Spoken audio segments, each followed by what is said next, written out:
Kairuki.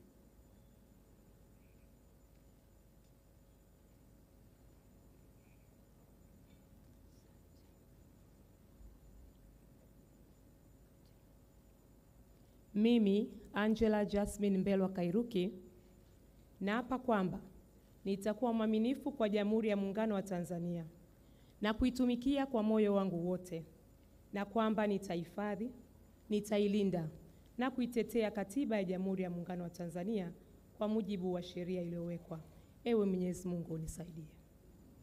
Mimi, Angela Jasmine Mbelwa Kairuki, naapa kwamba nitaitumikia vyema na kwa moyo thabiti Jamhuri ya Muungano wa Tanzania katika kazi zangu za Waziri wa Mawasiliano na Teknolojia ya Habari, na kwa wakati wote nitamshauri kwa hekima na uaminifu Rais wa Jamhuri ya Muungano wa Tanzania, na kwa vyovyote vile sitatoa siri za baraza la mawaziri. Ewe Mwenyezi Mungu unisaidie.